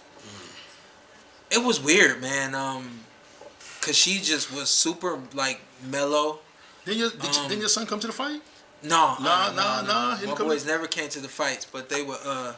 My oldest one, he saw the poster of me in my last fight with Terrence, with me like this, and till this day, that is his thing. He had yeah, right. Shout out to D. We got D fighting this weekend too, but Diggy saw me on my poster like this big body size poster all the way at the top of the Mandalay to the bottom of the Mandalay. He had picture day yesterday, and he said he was gonna pose in his pictures like this. Like this? Oh man, you come home like that? Mama picked him up and said, "Show me how you posed." And he went like this. She said, "They let you do that?" He said, "No, they told me to smile and put my hands to the side." So that really was one thing. Like I knew that I was gonna retire after I fought Terrence Crawford, but see, you said something about it's crazy that you seeing said my son. You said something about that when you fought Terrence Crawford. You said win or lose. Yeah. That was win, it. lose or draw. Yeah, you was like that was it. Yeah. Do you really think that? I got business to take care of. I got things to do, and I'm doing all of those things now. I mean, you commentate great, man. I mean, first of all, let me shout, Shawn is the best dressed boxer. Hands down. Him and his dad, they both put it on. Yeah. But I got to know, where you get that from? Your mom's side or your dad's side? You better choose right. I think my dad was the one that really started taking me to suit stores and stuff like that. But my style now, specifically, and I'll go ahead and broadcast this now, I'm a big football guy. Michael Irvin. The way that dude dressed, y'all take a look at the stuff that he puts on, those loud suits and ties and stuff like that. And then the other guy is what is his name? Receiver that played for the Ravens. He does commentary now. Steve Smith. Steve Smith. Yeah, Steve Smith Senior. Every time I look at him on TV, I'm like, that's a sharp suit. So my thing was when even though I'm at a desk, if I could do something that like what I watched and looked up to and wanted to be like growing up, that's what I'm gonna do. So people don't know this about me, but I loved football. I didn't love boxing. You played football, right? Always wanted to be in the NFL. I wanted to be a pro boxer, but I literally growing up, I thought I was gonna be in the NFL, and then in the off season I was gonna box. So what made you go to boxing? Your anger? No, hell no. Hell no. What made you pick boxing? I mean, boxing ain't something that you pick up as gloves. I played football my whole life, and then when I got older, it was like bad team after bad team. I'm in high school, and it was bad season after bad season. And my senior year in high school, it didn't go the way I expected it to. I just wanted to make the playoffs, playing one playoff game. Didn't get remotely close to that. My numbers were good, but they weren't as good as I expected them to be, so on and so forth. And I was like, this was the conversation I had with my dad. I said, I want to go to college and play football. He said, why not? I said, there's 10 other guys I got to rely on that they have to do their job. Mm-hmm. And I don't know if they're going to do it. I said, we know what's going to happen here. I said, you know what you're going to do. I know what I'm going to do. I think we could do it. And I think that was really got my dad to really kind of be like, all right, yeah, let's put college to the side and let's get this boxing thing. So you brought the gloves to your dad, or your dad brought the gloves to you? No, but my dad brought the gloves to me when I was 4 years old. I'm 4 years old. And you man. picked up the football. Yeah. It was like he brought the gloves to me, and it was just this is what we were doing. But football just was fun. I'm not knocking on boxing, but boxing is rigorous. It's the same thing over and over and over, and just with football, you got so many different plays, and you got the team and all that. So I always say my favorite part about football was also the part that I hated the most. I love the camaraderie. I love the huddle. I love being the littlest dude in the huddle, but I hated that when we broke that huddle, I didn't know if everybody else was giving it 100 the way that I was. And that's why I was like, you know what? Let me just box and let me use this boxing thing to get where I want to be in life. And now I'm exactly where I want to be in life. I get an opportunity to do commentary, which is what I always wanted to do. Do a great job. Never knew I was going to be doing a podcast. I have the podcast. I'm working on getting into Hollywood, doing this acting thing. I have a life coaching certification. I'm about to start doing traveling, doing motivational speaking. I mean, you name it, I'm doing it. You know what I mean? I'm extremely busy, and I love it. You know, a lot of things that I put off for boxing. What is a good eating regimen to lose some weight? Far as like somebody, I don't even know anymore. You ain't been out the ring that long. You ain't been out the ring that long, so you ain't been out the ring that long. Anymore, man. I mean, I'm gonna just eat this soup today. But, you know, so, and then soup turn into everything else. So during training, you had a chef? I never had a chef, but I cooked very well. My dad would cook, and everything we ate was so small, man. We were eating things like, you know, everything with the portion size is the size of your hand. So, whose hand, mine or yours? Yeah, I wish it was your hand. Your hand's a little bit bigger than mine, but like breakfast, for instance, was just 1 pack of oatmeal. You know what I mean? And I always tell people, you're eating for energy. You're not eating to be full. You know what I mean? You're eating to operate. You're not eating to satisfy your body. You know what I mean? So the water is always morning, noon, night. I was eating a lot of fish at night. What about meditation? Vegetables. What about meditation to clear your mind up? I'm big on meditation. Always been. Always been big on meditation. I told my wife the other day, I said, you need to come up with some mantras. She's having some struggles. Like, you need to come up with some mantras. She said, that sounds, she said, I don't know what that is. And so I said, I use mantras my entire life. I would be at an amateur tournament, and a guy, and this is the funny thing about boxing, guys look so good when they hit the pads. Oh, everybody look good. I'd be looking at a guy like, dang, he look pretty good. Whatever, man, I'm good. I'm better. You know what I mean? Like, just little mantras. He can't beat me. Can't nobody beat me. I'm unstoppable. It may sound crazy, but it kind of, whatever I needed to do or to get me where I needed to be, that's what I did. And meditation was a big thing for me. Positive speaking, big thing for me. You know what else too, Shawn? Being a champion, I always said this down there. We probably find out who our judges are, our referee is, maybe a week or two before the fight. But what if you feel like you have some differences with this guy? Like, this guy. If you've seen this guy before, I remember. Shout out to Harvey Dock. This is the first time he had ref one of my fights. Was when I fought Devin Alexander, and I had never had a ref. Refs say break. If you break, you step back, and then you get back to it. He would say break, and then when I would move back, and then when I would go to step forward, he would push me back. Damn. And this is my first time experiencing this. So the whole fight, I'm pushing against Harvey Dock. The whole fight. Never understood that I'm using energy to push against him. Was no thing for me in the fight, but I remember telling my dad after the fight, I said, I don't want him to work my fights anymore. He said, why? I said, he kept pushing me the whole fight. I don't like that. So you can, like, and my dad was like, okay. If you have a ref assigned to your fight, you have any judges assigned to your fight, and you check up their history and you see how they, or you watch them on YouTube, you watch how they ref, there's certain things you don't like, that ref lets people hold, or that ref lets people hold and punch, or that ref, he missed a whole bunch of low blows, anything like that, you go to the commission, you say, I don't want this ref to ref my match, we need someone who can do this, and this ref doesn't do that. And then they'll have a meeting, kind of a little bit of a grievance process, but usually 9 times out of 10 that ref is moved out, and the two teams communicate. This is the ref we want, and you make it happen. You know, that's not done enough in this sport. No disrespect to any refs, and shout out to Harvey Dock because he actually is a really great ref. I had that one experience with him, and I was like, never again. And then I think I had another experience with him. I was ready for the push, and so next time when we would fight, I took a step back and I wait for him to move the hell out of the way, and we got back to boxing. You know what I mean? So he's an excellent ref. You know. So I was thinking about becoming a boxing judge. I was thinking about it one day. I was like, yo, who was the boxing judge? I'll be like, you know, they always show their names and go Maria somebody, and there's a Hunter. Like, who is this guy? I could have had a couple of shots with this guy at the bar. You know what I mean? And then he's coming to watch. You gotta quit saying that. No, I'm just saying though. Do they ref like they've been at the bar? Not the referees. The referees is different, but the judges. Do they judge like they've been at the bar? They seen the same fight I seen, and some of the scorecards a little outlandish. Don't you just get mad when you seen a fight when you know what?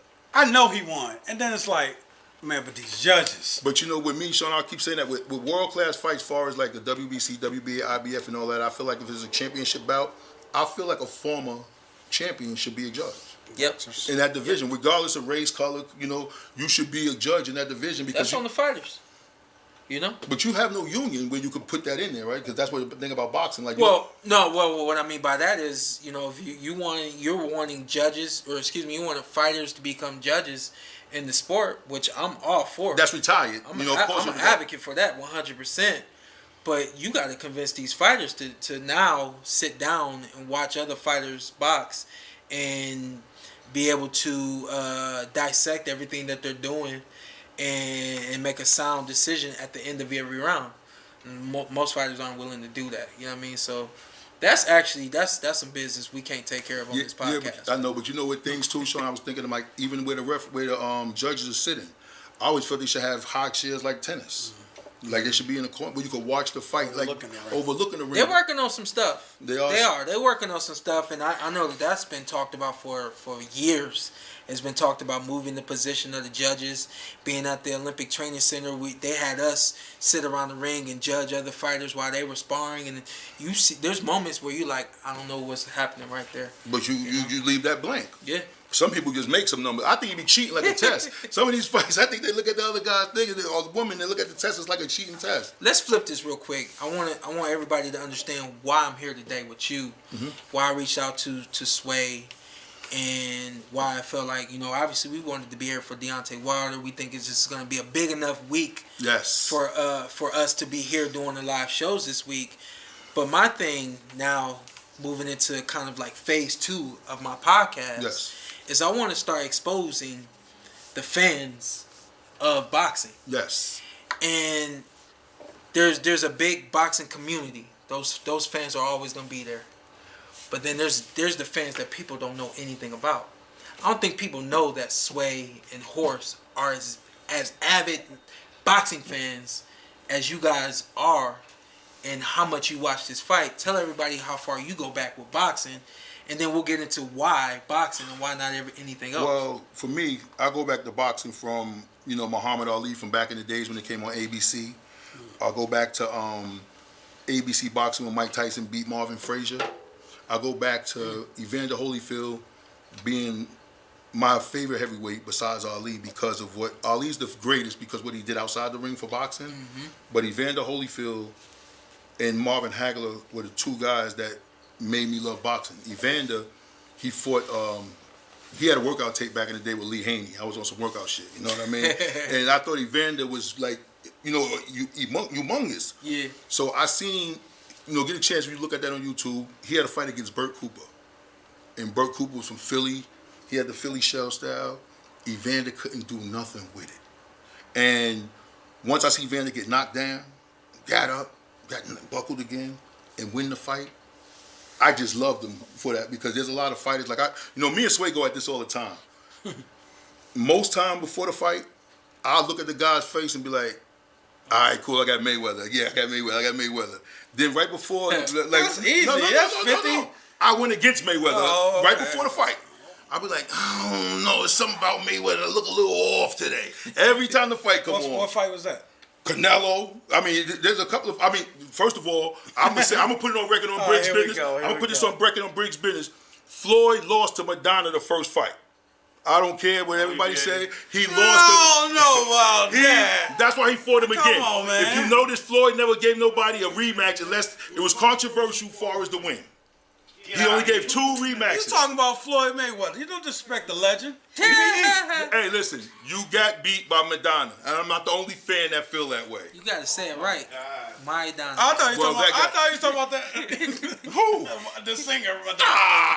Madonna. You know what I'm talking about. I thought it was close. It was close. I was like, I know this ain't gonna be no draw. And then, Floyd got it. I didn't think that Floyd lost. Didn't look the best. I run into somebody after the fight, and everybody around us is talking about how bad Floyd looked and how he almost lost and how he should have lost and all this and that. And somebody looked at me and said, with a straight face, Floyd's smart.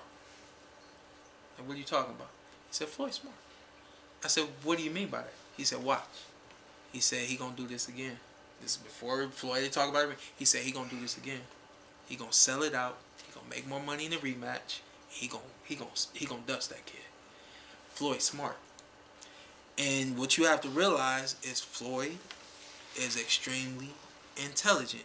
In a time when everybody was saying, why isn't he fighting this guy? Why isn't he fighting that guy? Floyd said, I'm gonna shut everybody up. I'm gonna get in the ring with this young dude. That can pressure me. I'm gonna make sure he doesn't beat me. But I'm not gonna look my best. That's Madonna. Mm-hmm. But I'm not. Hold he took him after Broner. After Broner, because they had pretty much the same shoulder roll. Exactly. He took him after that. Exactly, because he had that. He had an extremely high profile, and because he had beat Broner and Broner was using the shoulder roll and all that, the talk was loud. The talk was Floyd can beat this guy. So guess what? If I can get 2 fights against one guy that I know can't beat me, versus fighting this guy one time looking great against him, and then everybody saying, why ain't you fighting this guy? I'm gonna look mediocre against this guy. I'm gonna make sure I win. But then instead of everybody talking about me fighting all those other guys, I'm gonna make sure everybody talk about this fight. And this is the only fight they want to see. That's the 2 for 1. Got you. Money Mayweather. But I'm saying got Money you. Mayweather. I love that. He got me. Got you. You got me. As a fan, you got me.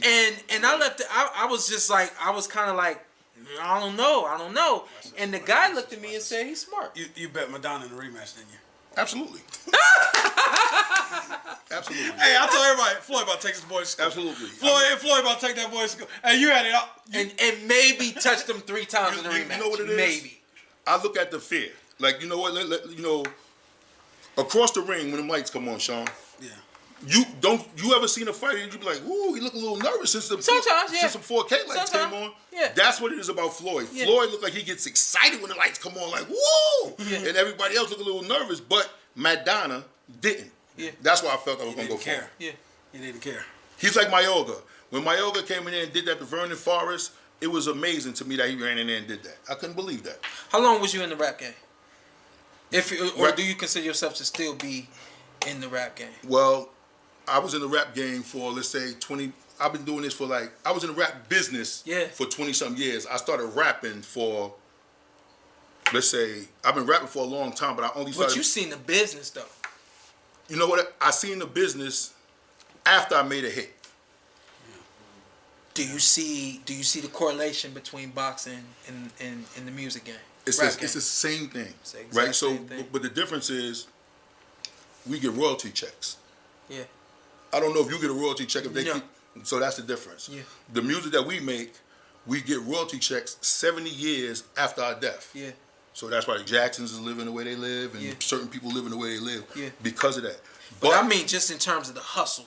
The hustle is different, but this is where I'm coming from. The hustle is different, but boxing generates more money for a fighter at one time, for one night. One night only. Yeah.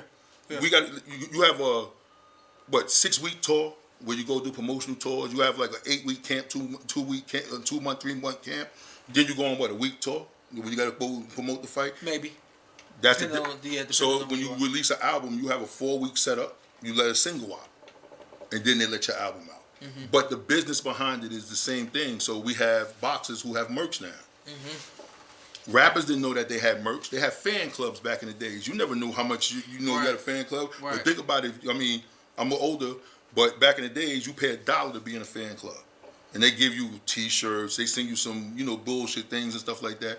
But the rappers don't read their fan mail. They didn't know they was getting that. Mm-hmm. But now they started educating themselves. And that's like with boxing. Yep. Ali and them they had 15 rounds. Yeah. Then the rounds got shorter and more money. So that's the difference between, like even with rap, now you got 2 verses instead of 3. And the record is just going to keep on repeat because it's so short and people love it. So that's the difference between rap and boxing. But the money generating and with social media being so powerful right now, it's the same thing. It's the same followers. Why you never had a rapper bring you out? Why you didn't let me bring you out with Uchi? Why I couldn't bring you down the aisle? I had Rap City bring me out my last. I remember that. Yeah. I remember Rap City, but that was Rap the only... City is cold, man. She's hard. I like she's that. cold. Yeah, she's like, and she freestyle great. I really appreciate her. Yeah. And shout out to Andres Hale. He put me on to Rap City, and she helped bring me out in my last fight, and we've been cool ever since. But I never wanted a rapper to bring me to the ring because it just the audio never sounded good to me. And You didn't think it was a jinx? You didn't think it was like everybody you seen bring down? It seemed like they always... The audio doesn't sound good to me. And I asked everybody multiple times, is the audio gonna be good? Andres Hale, I asked him like fight night, like, hey, how's the audio? Everything good? Sound check went good? He said, yeah, man, it's good, man. It's gonna flow. It's gonna be sweet. And it ended up being sweet. But I really was never for... I'm not for the entourage. I don't want 10, 15 people around me. Don't touch me. Don't talk to me. I just want to be so locked in before a fight or want it to be. I'm retired now if you didn't know. But I want it to be so locked into a fight that if anything went wrong, I didn't give a damn. Don't Devin Haney like he got bars when he walked in chains and stuff? Don't he like a rapper? Hey, if Shawn would have picked you, what you had? I got Uchiwali. All you need is one. All you need is one. I'm sorry, Shawn. All you need is one. I done brought Uchi out. I done brought Quiet. I got a couple of records, but I done brought Uchi out of my head. Yeah. You had the lady screaming, Shawn, we've been going wild. I done did my head. I need that royalty. That's what I'm saying. I need Shawn would that have let you finish, then came out. I'm bringing business all the time. I would have did that. You get a royalty whenever you perform the song. Get a royalty on song that's getting played. Play Uchiwali. So we should request it? Hold on, you just did a drop on my podcast for them to don't listen to. Hey, welcome, world, welcome. Buy QB Finest album, the whole album. My executive produced that too. Get that. So you get double paid. Get that. Play for the team I own. Let's go. That's why we bridge business. We bridging the business in this. That's why we trying to say. You making but, money. like I told you, I learned the business. Yeah.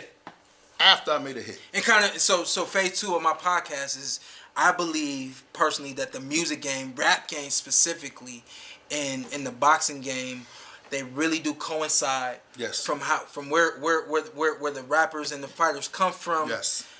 How we handle the business. Yes. Who's involved with our teams. Yes. How our promotions of our fights, our albums go. I mean, the whole 9. I just really believe that the two are a family. Mm-hmm. And we've seen Triller put that together a couple of times. Yes. And shout out to them. Yeah, shout out to them. And so, bridge business. I say, I'm trying to bridge the gap between the music industry and the boxing world and bring them into becoming one. Absolutely. You know what I mean? So I know tons of rappers out there, tons of entertainers out there who love boxing. They love boxing. Their followers don't know that they love boxing. Mm-hmm. And I believe that you bridge the gap between that rapper and boxing, bring them in, allow them to talk boxing with someone that they really appreciated in the game, have an opportunity to do something that they never get to do, which is just talk boxing and have everybody see it. And then now all of their fans are saying, oh, you like boxing? Oh, you like that guy? You like that guy? That's it. I'll tune in next time. You know what I mean? So that's just kind of the second half of the genius behind the podcast is to broaden the audience of boxing. And I think it really does start with the music end. Yeah, but that's what it is with me with Bridge Business. Like I said, I wanted to bring the business of boxing because I feel like boxers control their own fate. Like you could be like, you could take your money. You could make millions of dollars one night. One night. You can make $1 million in one night. Yeah. Rappers can't do that. They make $1 million through their career, doing shows, you know. Last thing I'm going to say, and let's close, maybe we close on this. You can do that. Because it's a cliffhanger. No, don't ask me any questions afterwards. What we do? It says that you make $1 million on that night, but what's really in your account when you get home? What's in your account a week later, 2 weeks later, 3 weeks later? Y'all don't know. Magic, is there any investments that came past you that you wish you would have invested in earlier? No. I believe I'm exactly where I want to be, and the next the next investments that I make are going to be probably some really big investments. But I'm happy with everything that I have. But I want everybody to know, like, y'all see one thing, but what it actually is another. We used to see y'all in Lambos and Maserati, all that kind of stuff. But that really wasn't what was in the garages. You're right. Yeah. That's true. But think about the fight. Let's talk about these fights that's coming up. Hold on, because he got something to say. Perfect. That's the segue, actually. We need to into the fights this weekend. The fights this weekend. What do you think about the return of Bomb Squad versus Robin Hill? Bomb Squad! You gotta do it right. Damn. He's not one of my favorite fighters. I can't do it like that, but I respect him. You don't rock with him like that? I mean, I mess with him, but I mean, he's not one of my favorite fighters. But Bomb Squad, the return of Bomb Squad, I'm liking what I'm seeing. He's fighting against Robert Helenas. What do you think about that fight? I'm excited, super excited to see him back. You know what? Let me let Ant go first. I always let my guys go first. Go ahead, Ant. Yeah, tell him, man. We're excited to see Wilder back. I want to see him get some rounds in to see what Malik Scott's been working on. Mm-hmm. Shawn said he don't get paid for overtime, so Shawn said we're at a level now where he got to clean him up, get him out of there. I want to see Wilder, see if he got the boxing down. Mm-hmm. Can he move a little bit? Absolutely. I don't think we ever see a Wilder Fury again. Honestly, I don't think we see it again. I don't want to see that. I want them to move on from that. Yeah, it's accepted. Mm-hmm. It is what it is. But I think we have Wilder gonna do what Wilder do and clean this guy up. I think if we see Wilder go one round, if we see him go 90 seconds, and he knocks out Robert Helenas, I think we'll be able to see everything that he's been working on with Malik Scott. So if it goes 12 without the knockout, if it goes 12 without the knockout, we'll see it all. But he wants to see if this is this a new fighter? How healthy is he now? And what have they been working on? Is there speed there? Is there power there? Well, that's 8 devastating knockouts. But listen to me. Knockdowns. Deontay has never been the type of fighter that could use a jab and get close to you. Absolutely. And land a good straight 1-2 and clean your clock. We've seen him land a big right hand. We've seen him land, especially against Luis Ortiz, where he landed a big 1-2, but it wasn't crisp, orthodox, pretty. It wasn't aesthetically friendly and all those things. If this fight goes past 90 seconds and we get a big knockout, I assure you, we've seen the jab. We've seen Deontay step and throw the 1-2. We've seen him set up the right hand. And if that right hand land and get him out of there, we don't need to see anymore. The only thing we need to know is this dude was excited to come back. Yes. This dude got back in the ring. He handled his business. Now what's next? And if you get a knockout in 90 seconds or less, if you get a knockout in 3 rounds or less, you need to be back in the ring. We're in October. You need to be back in the ring by January. Damn. What about I'm more excited about the undercard.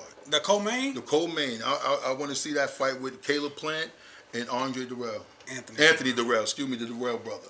I think that's going to be an amazing fight. I mean, these are 2 guys that just don't like each other. I love fights where I hate you, you hate me, and we up there and they want to knock my block off. You don't get enough of it. Huh? I don't think, fight fans don't get enough of that animosity. Nah, they don't. It's too many friends, Peace dapping up and stuff like that. For me, I ain't like that in boxing. I don't like to see nobody dap after the round. I always feel like I'm fucking you up. I don't so need no to sportsmanship. I mean, after the fight, I come feel shake you. your I hand. feel you. I come shake your hand after the fight. Once that bell rings, Yo, you my enemy, man. I don't think I ever touched anybody's gloves during the fight. That was it's an unwritten rule in boxing, and then it was a rule from my dad. Like, hey, after you touch gloves, once, before the fight starts, that's it. Somebody try to touch your hand, you bust their ass. So what do you think about that fight with Caleb Plant and Anthony Tell Durrell? him, Ant. All right, Ant Dog. Can Ant Dog force the action? That's the thing. Got to. We know Caleb can box his ass off, and if you let him get in cruise control, he will. If Ant Dog can force the action, we're gonna get a war.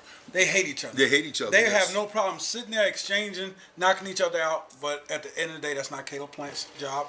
And now he's with Breland. Yeah. No. He's with Breadman. Breadman Network. So he changed trainer. Changed what do you trainer. think about that, Sean? When a guy come off of a loss and whatever he blamed that on, he got a new trainer. How do you think a fighter adjusts to them new ways? You never changed trainers. I never changed trainers. I'm not sure if Caleb changed trainers because of the loss. I think he may have felt like there was something he wasn't getting from his previous trainer in terms of maybe offensive having a wider offensive arsenal or something like that. I never changed trainers.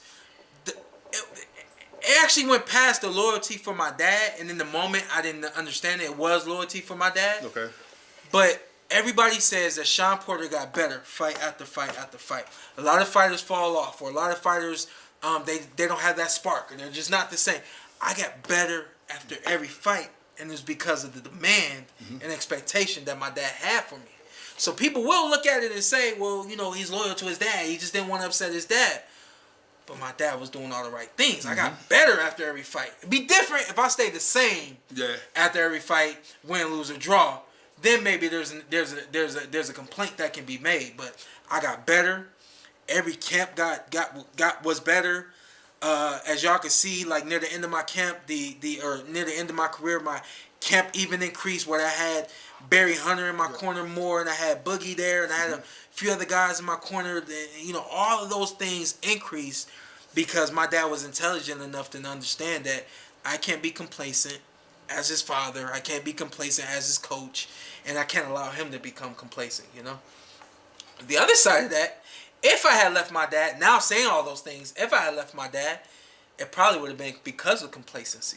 And my dad wasn't allowing me to be comfortable, allowing me to be, good with what everything that I had done to a certain point, So every fighter is different. I do believe in Breadman. He's been in my camp before. So you're taking Caleb in this fight? I actually don't want to. This is definitely a fight I want to sit back and watch. Okay. A lot the same with Earl Smith Jr. and Terrence Crawford. That one, I just flat out think it's you go to sleep feeling one way, you wake up feeling completely different. And that's the God honest truth. 50-50. But with this one right here with Caleb and Ant Dog, I go back to being 9 years old watching Ant Dog box and the amateurs. You went up to Crunk and fought before? I never fought in Crunk, but we would see him at tournaments. He's from Detroit. Okay. We saw him at tournaments. I looked up to and his brother Andre. Looked up to both those guys, and then Caleb and I, especially once he moved to Vegas, we got we have a good friendship as well. So this is one where you just don't root for anybody. Yeah, it's just a good you fight. You wait to see how that one turns out. Yep, and then we also have part 2 of the George Gambosas and Devin Haney. What do you think about that? And Devin Haney going over there. Tell him, man. This is going to be a sparring match. 1, 2, 3, same as last fight. Devin Haney has more tools in his arsenal, so he has more stuff he can adjust on. I think George has tools, but it's not to the level of Devin Haney. I just feel like he can make the adjustments. And Shawn wants him to sit there and exchange. I don't feel like he can get inside with Devin. Devin's too fast, too strong. The jab looked real strong in that fight. Yes. Hell, top 5 jabs in boxing. Yeah, and I just feel like George has no answers. Unless George's going to do something I don't know. People speak about the Spartan blood. Maybe that shows up. But I got Devin Haney.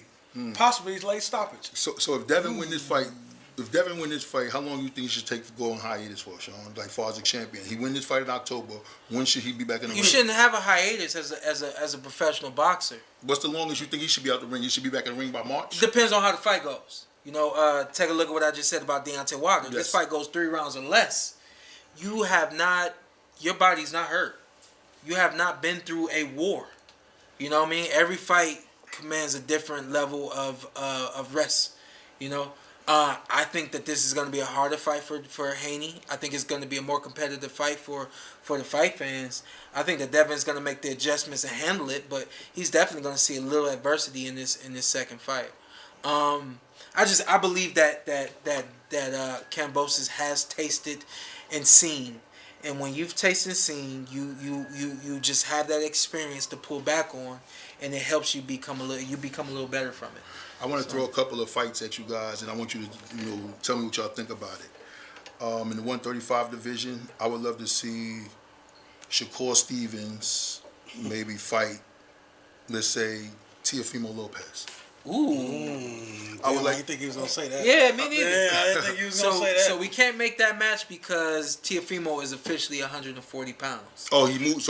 But the fight we can make is Shakur Stevenson versus Devin Haney. Granted, given he beats Kambosos. But what about Shakur versus Lomachenko. You can make Shakur Because versus Lomachenko. but what I'm saying is, of course, Devin Haney is the go-to man. Everybody want to fight the champ.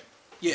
But I feel like there's too many guys that could get fights. Like I feel like Pitbull Cruz. You can't. Yeah. Don't wait on the belt. That's what I'm talking about. I feel like Don't wait Pitbull on the Cruz belts. should fight. You know, maybe a Ryan Garcia. Damn. Yeah. I forgot about Pitbull. Yeah. Cruz, I think, is a lot like Canelo after he fought Mayweather. Just improved. He saw so much that he could work on, and so many things that he could even take from Floyd, and he molded some things and made them his own. I think Pitbull Cruz got better from being in the ring with Tank Davis. No, he didn't beat Tank, and I personally didn't think it was a close fight, and I don't think he could beat Tank in a rematch, but I think that he's become better. But funny thing, I'm contradicting myself, because if he is in fact better from that fight, that means he should be able to definitely contend, if not beat Tank Davis. I want to see Tank move up to 140 and fight Josh Taylor. I thought he was going to stay at 140 when he was there. Yeah. But I think that his body frame. Tank's a little dude. I think it's still an advantage for him to fight at 135. I think he can hold his own at 140. But I think going up to 140, his body is going to have to adjust to being at 140.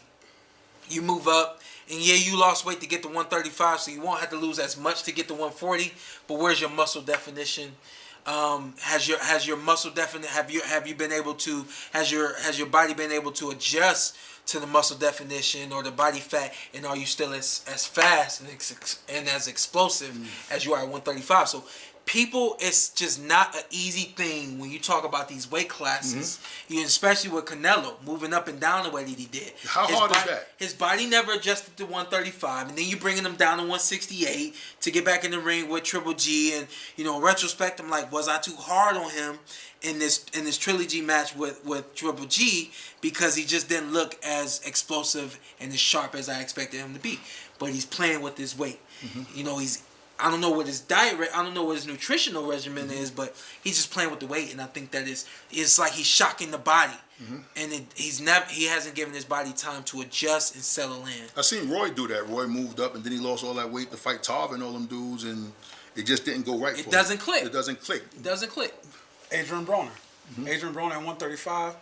Beast. Yeah, no need to rush, but he was going after the money. Yeah.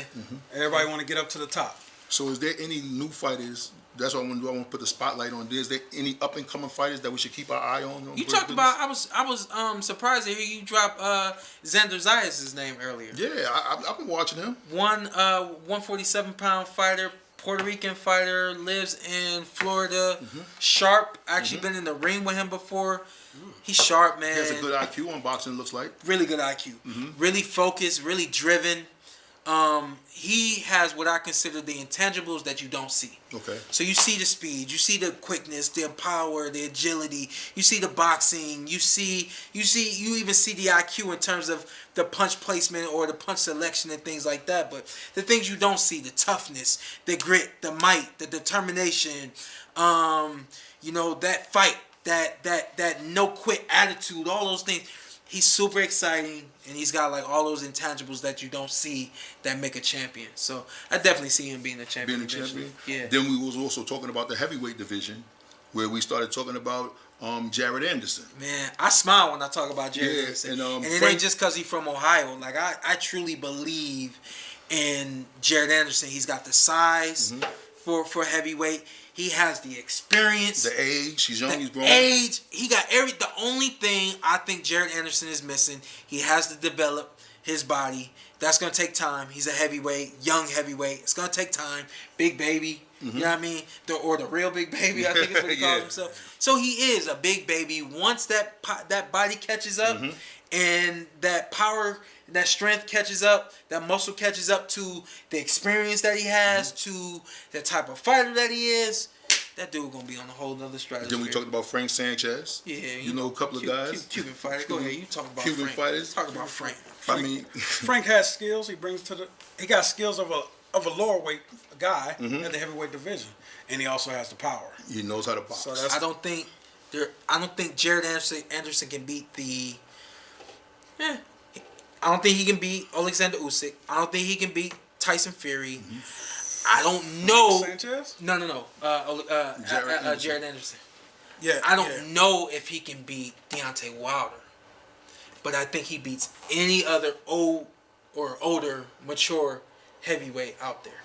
Deontay didn't have any amateur background, right? No, not much. 20, I think he turned pro with 15 to 20 fights or something like that. But Jared Anderson, I think he's the next. The only other guy in his way is Frank Sanchez. You know what? I want to really thank you guys for stopping by the Briggs Business Podcast, man. I really appreciate you guys so much. Thank you to the PorterWay Podcast.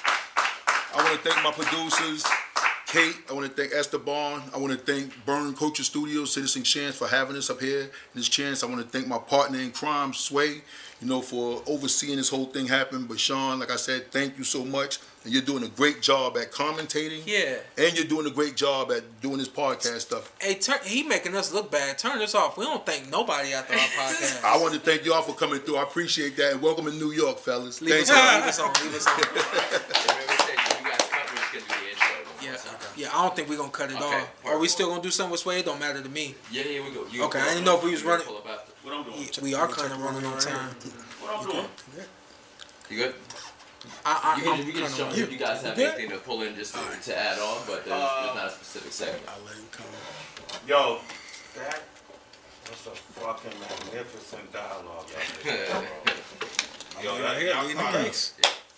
man, you don't even realize how long you've been talking, but it's been mad interesting. Yeah, we've been on for a minute. Yeah. So just to get it before anybody moves, can we just get the intro? You're just saying, Bridge Business, introduce the gentleman and what the podcast is. We didn't get a good open, so if we could just give us one open real quick and everybody introduce themselves, and then we could transition on to Sway jumping in.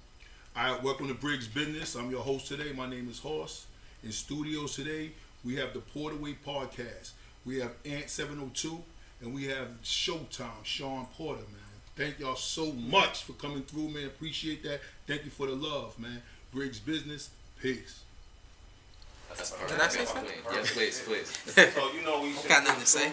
Is have them do those promos that this Ant, this is Shawn, catch us on Bridge Business. Let me get up the screen. Use the straight drops to Bridge Business dropping. Let me get up the screen. Thank you, fellas. You want to do it just you're watching Bridge Business or? Yep, this is Shawn Porter and we're watching Bridge Business. That's good enough. Okay, cool. And hold on, let me just get this direct in line. And what's up, everybody? I'm Showtime Shawn P. This is Ant with 2 T's. 2 T's. All right, and you watching Bridge Business. Yeah, thanks you to Horse and Sway in the morning. cuts, perfect. Thank y'all. Yes, sir. Attitude. Can you do that again and look at this camera? Sure. What the hell? Oh, he's like, we producing now. He playing. I gotta go. Okay. But if you want to do something with him, I do don't. something with him. Okay. I've been working all day, Hey, Horace, let's take some pictures. But anytime in the future you want to do something, let's do it. Okay.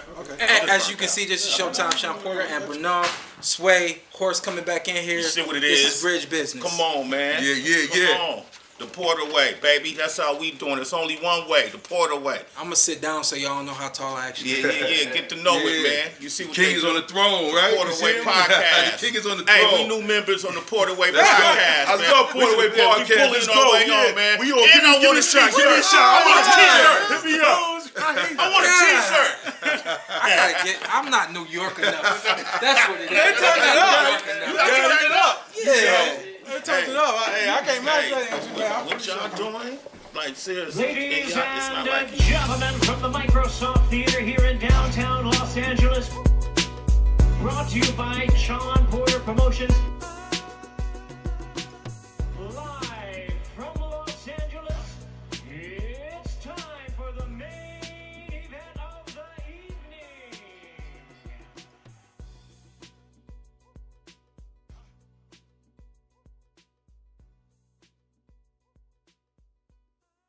Ladies and gentlemen from the Microsoft Theater here in downtown Los Angeles. Brought to you by Shawn Porter Promotions. Live from Los Angeles, it's time for the main event of the evening.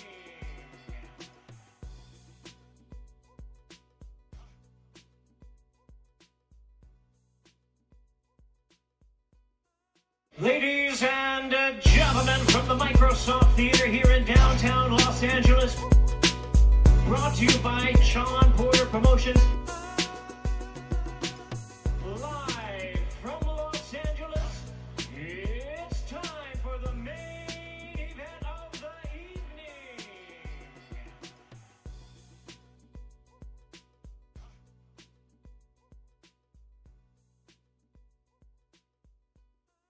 Ladies and gentlemen, from the Microsoft Theater here in downtown Los Angeles, brought to you by Shawn Porter Promotions.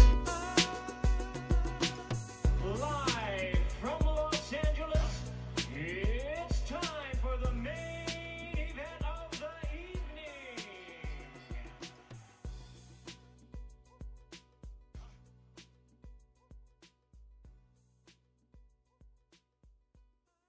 Ladies and gentlemen, from the Microsoft Theater here in downtown Los Angeles, brought to you by Shawn Porter Promotions. Live from Los Angeles, it's time for the main event of the evening.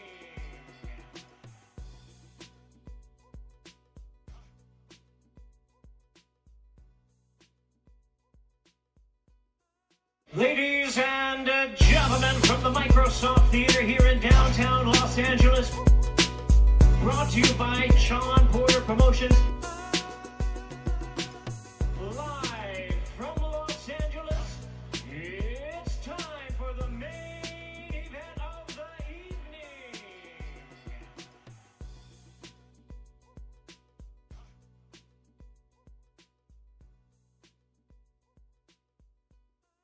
Ladies and gentlemen, from the Microsoft Theater here in downtown Los Angeles, brought to you by Shawn Porter Promotions. Live from Los Angeles, it's time for the main event of the evening.